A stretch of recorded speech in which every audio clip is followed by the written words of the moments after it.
রাজনীতিতে একটা নতুন টপিক এসেছে এবং এটা নিয়ে মোটামুটি তোলপাড় শুরু হয়েছে এবং উত্তেজনা ক্রিয়েট হবে, কোনো সন্দেহ নেই। আবার বড়সড় ঝড় আসতে চলেছে। এবার যেটা ঘটেছে সেটা আরো মারাত্মক। বিমানবন্দর ঘিরে ফেলা হচ্ছে, রাস্তায় নামছে শয়ে শয়ে সেনা পুলিশ। সংঘর্ষ পৌঁছলো চরমে। বাংলাদেশকে শায়েস্তা করার জন্য নতুন এক পন্থা এবার ভারতের পক্ষ থেকে নেওয়া হলো। ভারত এবং বাংলাদেশের সম্পর্ক তো ভালো হবেই না, উল্টে মোহাম্মদ ইউনূসকে শায়েস্তা করার পদক্ষেপ ভারতের পক্ষ থেকে অফিসিয়ালি শুরু করা হলো। বাংলাদেশে কে ক্ষমতায় যাবে এটা নিয়ে কিন্তু অলরেডি এক ধরনের ঈদুদ দৌড় শুরু হয়ে গেছে। তো জামাত এরকম একটা প্রিপারেশন নিয়ে মোটামুটি ক্ষমতায় চলে গেছে। আওয়ামী লীগকে হয়তো শেষ মুহূর্তে তারা ইলেকশনে পার্টিসিপেট করতে দেবে। কয়েকজন উপদেষ্টাও ব্যাংক লুট করছে। শেখ হাসিনার আমলে যেভাবে মিডিয়া কন্ট্রোল করা হতো, এখনও সেভাবে মিডিয়া কন্ট্রোল হচ্ছে। মিডিয়ার স্বাধীনতা নেই, নগদে জালিয়াতি নিয়ে নিউজ করায় সাংবাদিকদের হেনস্থা করা হয়েছে। জাতীয় প্রেস ক্লাবে এক আলোচনা সভায় এই কথা বলেন নূর। শেখ হাসিনা বৈধ প্রধানমন্ত্রী, উনি ভারতে অবস্থান করছেন এবং ভারতে অবস্থান করার জন্য ভারত ওনাকে রাষ্ট্রীয়ভাবে এখনো প্রটোকল দিচ্ছে, বা উনি কোথাও সফরে গেলেই ভারত এখনো রাষ্ট্রীয় প্রটোকলে ওনাকে সেখানে নিয়ে যাচ্ছে। নমস্কার। আজকে যে আপনারা বিশেষ যে ভিডিওর পার্টগুলো আপনারা দেখলেন, বাংলাদেশের রাজনীতি, দুর্নীতি আর ধ্বংসর যেরকম পরিস্থিতি থমথমে হয়ে আছে, সেই বার্তার ভিডিওগুলো আপনারা যে এখন দেখে নিয়েছেন কিছুটা পার্ট, তো সেই বিষয় নিয়ে আমি আপনাদেরকে কথা বলবো। তো ভিডিওটা স্কিপ না করে পুরো ভিডিওটা মনোযোগ সহকারে আপনারা দেখতে থাকুন, তাহলে বুঝতে পারবেন আসলে ভিডিওর পার্টগুলো কোন দিকে ইঙ্গিত করছে। আর একটা কথা আপনাদেরকে বলবো, এই চ্যানেলটাকে সাবস্ক্রাইব করে এই চ্যানেলের সাথে থাকবেন। তো চলুন বেশি কথা না বলে আপনাদেরকে আমি মূল ভিডিওর বিশেষ যে অংশগুলো বাকি আছে সেইগুলো আপনাদের সামনে রাখছি। চলুন। বাংলাদেশে কে ক্ষমতায় যাবে এটা নিয়ে কিন্তু অলরেডি এক ধরনের ঈদুদ দৌড় শুরু হয়ে গেছে। তো এই যে ক্ষমতায় যেতে হবে, এই দৌড়ে সবচেয়ে বেশি এগিয়ে আছে জামাত। জামাত মনে করছে যে ক্ষমতায় যাওয়ার মোটামুটি সব আয়োজন সম্পন্ন, এবং জামাত তার সমসাময়িক রাজনীতিতে এতটা ভালো অবস্থায় কখনো থাকেনি। এই যে ইন্টারিম গভর্নমেন্টের যে চিফ অ্যাডভাইজার ডক্টর ইউনূস, তিনি সম্পূর্ণ জামাতপন্থী। তার আবার একটা নিজস্ব ব্রেন চাইল্ড, যেটা নাগরিক শক্তি 2007 সালে করার চেষ্টা করে ব্যর্থ হয়েছিলেন, তারই একটা ক্লোন তিনি এনসিপি করেছে, জাতীয় নাগরিক পার্টি। তো ডক্টর ইউনূস চান যে এই এনসিপিকে ক্ষমতায় আনতে, কারণ এনসিপির তো রেজিস্ট্রেশনই নাই। তাদের জনসভায় 200-300 বেশি লোক হয় না, সেই 200-300-র মধ্যে আবার 50 জন থাকে ইউটিউবার আর 100 জন থাকে সাংবাদিক। তো এই অবস্থায় তিনি এনসিপিকে ক্ষমতায় নেওয়ার জন্য তিনি যত দেরিতে পারেন নির্বাচন দেবেন, পারলে 3-4 বছর পরে নির্বাচন দেবেন, এবং এর মধ্যে তিনি এনসিপিকে যে কোনোভাবেই হোক এস্টাবলিশ করার চেষ্টা করবেন। এই জন্য আপনারা যে সম্প্রতি একটা টাগ অফ ওয়ার দেখছেন, যে বিএনপি চাইছে 31শে ডিসেম্বরের মধ্যে নির্বাচন, এবং ডক্টর ইউনূস জাপানে গিয়ে বললেন একটা মাত্র দল ডিসেম্বরের মধ্যে নির্বাচন চায়। কিন্তু গতকাল যখন ডক্টর ইউনূস বিভিন্ন দলের সাথে মিশলেন জাতীয় ঐকমত্য কমিশনের ব্যানারে, সেখানে দেখা গেল অধিকাংশ দলই ডিসেম্বরের মধ্যে নির্বাচন চায়। তার মানে ডক্টর ইউনূস জাপানে যেটা বলেছেন সেটি মিথ্যা ছিল। এবং এটি নিয়ে তারেক রহমান এবং ডক্টর ইউনূসের মধ্যে একটা উত্তপ্ত ফোনালাপ হয়েছে, যেটা আমি আপনাদের আগে বলেছি। গতকাল সালাউদ্দিন আহমেদ, বিএনপির নেতা, তার বক্তৃতা শুনে কিন্তু আমরা সেই উত্তাপটা পাইনি। অনেকটা হতাশ কণ্ঠে তিনি কথা বলেছেন। তো বিএনপির কাছ থেকে যে ফায়ার আমরা লক্ষ্য করছিলাম, যে আগুন আমরা দেখছিলাম তারেক রহমানের বক্তৃতায় কিংবা ফোন আলাপে, সেই আগুনটা গতকাল অ্যাবসেন্ট ছিল। বিএনপি কি তাহলে কিছু টের পাচ্ছে?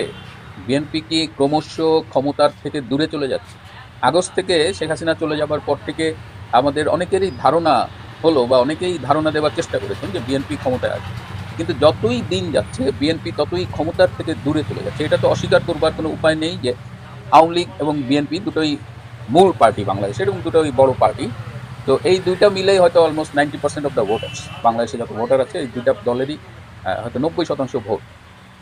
এই অবস্থায় যেহেতু আওয়ামী লীগকে আবার সবাই মিলে নিষিদ্ধ করেছেন, বিএনপি রিটার্ন দিয়েছেন, মির্জা ফখরুল বলেছেন 18 কোটি মানুষ আনন্দিত, তো আওয়ামী লীগকে বাদ দেওয়ার পরে তো মাঠে বিএনপিরই থাকার কথা, বিএনপিরই নিশ্চিত ক্ষমতায় যাওয়ার কথা। কিন্তু বিএনপির কোথাও কি সুর কেটে গেছে?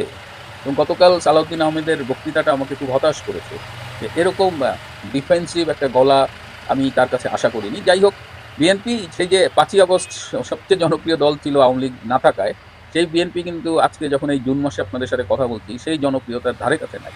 বিএনপি যত দিন যাচ্ছে জনপ্রিয়তার দিক দিয়ে নিচে কমছে, তাদের জনপ্রিয়তা কমছে। এই অবস্থায় বিএনপি যখন নির্বাচন চাচ্ছে, তখন জামাতে ইসলাম কি করছে?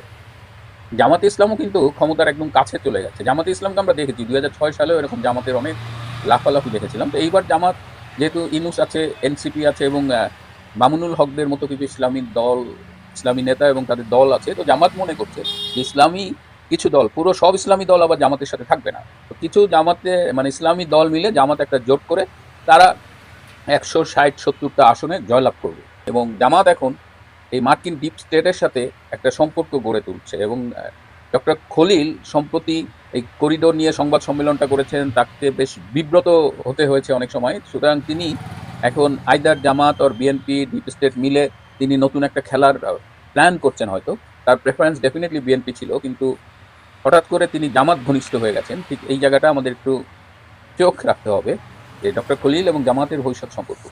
কিন্তু আরও ইন্টারেস্টিং যেটা আমি বলতে চাচ্ছি যে জামাত মধ্যপ্রাচ্যের একটা বিশাল সমর্থন অলরেডি পেয়ে গেছে এবং তারা দাবি করছে যে মধ্যপ্রাচ্য তাদের সাথে আছে এবং মধ্যপ্রাচ্য তাদের ক্ষমতায় যাওয়ার জন্য হিউজ ফান্ডিং করবে, প্রায় $200 মিলিয়ন ক্ষমতায় যাওয়ার আগে দেবে। আর নির্বাচনকালীন ধরেন আরও $100-200 মিলিয়ন বা যা লাগে, অর্থাৎ একটা বড় ফান্ডিং আসবে মধ্যপ্রাচ্য থেকে। এই ফান্ডিং দিয়ে তারা চেষ্টা করছে যে বিজেপি, ভারতীয় জাতীয় পার্টি, যেটা বর্তমানে ভারতে ক্ষমতাসীন মোদী পার্টি, সেই পার্টির শীর্ষ কোনো নেতার সাথে একটা নেগোশিয়েট করতে যাচ্ছে এবং সেই বাজেট হলো $125 মিলিয়ন। বিজেপির শীর্ষ নেতৃত্বের সাথে যদি নেগোশিয়েট করা যায় তাহলে তারা $125 মিলিয়ন তারা বাজেট দেবে। এছাড়া বাংলাদেশে যে স্টেক হোল্ডার আছে তাদের জন্য রেখেছে $50 মিলিয়ন।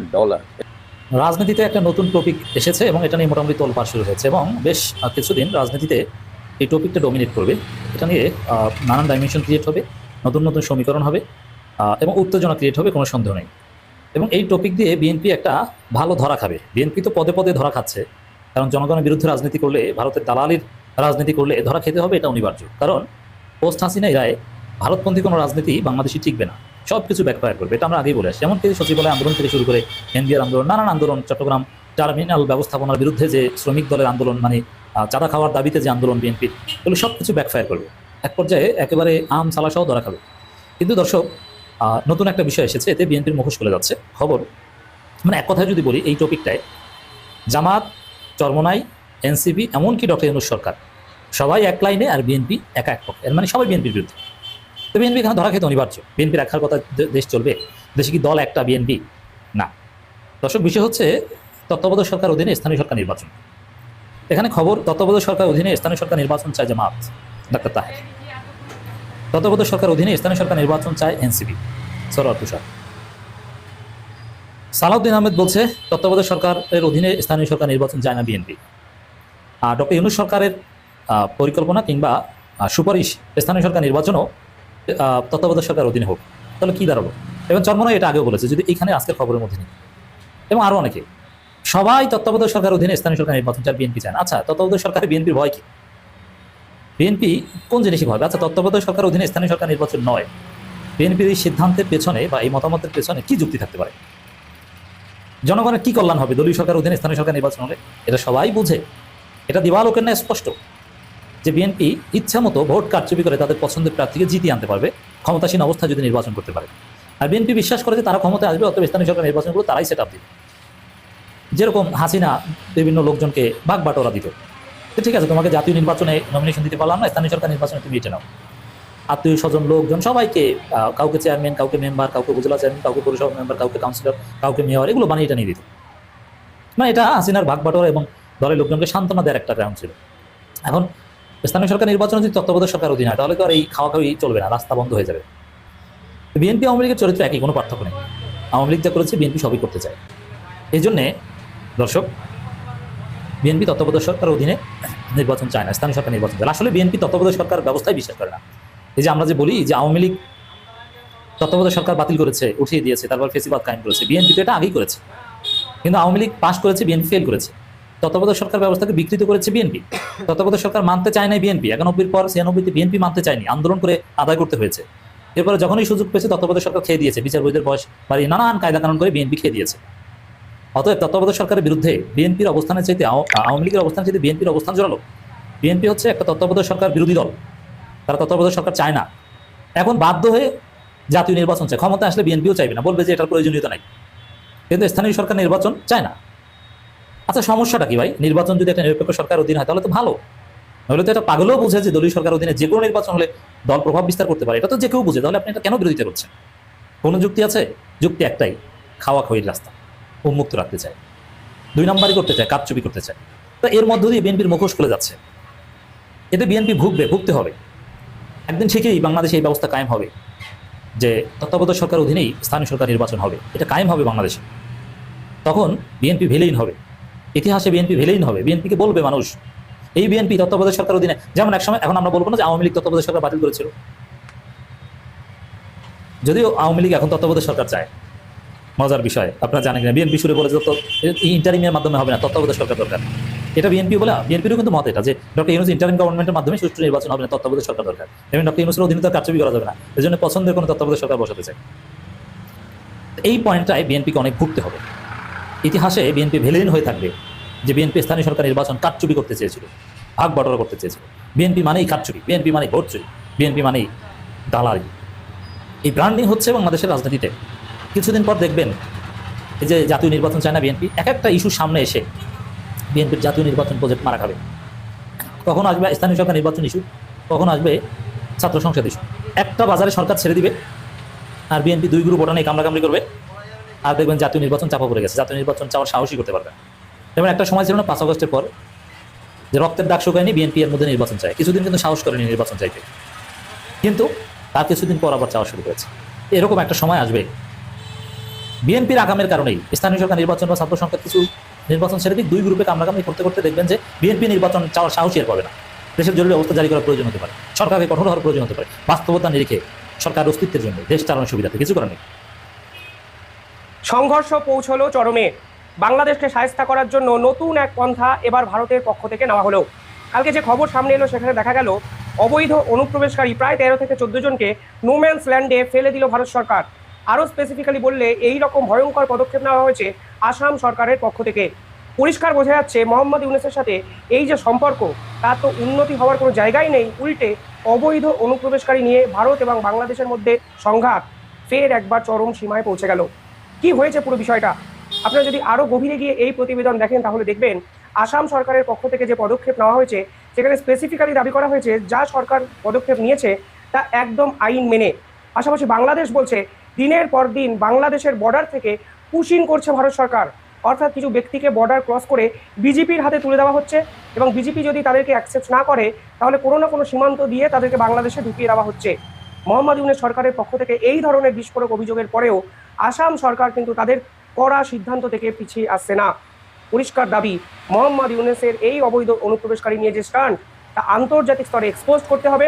দেখুন যে খবর দেখা যাচ্ছে সেখানে দেখা যাচ্ছে ভারত এবং বাংলাদেশের আসাম রাজ্যের 263 কিলোমিটার যে বর্ডার এরিয়া আছে সেখান থেকে আসাম সরকার অবৈধ অনুপ্রবেশকারীদের বাড়ি পাঠানোর চেষ্টা করছে এবং একাধিক গুরুত্বপূর্ণ পদক্ষেপ নিতে শুরু করেছে।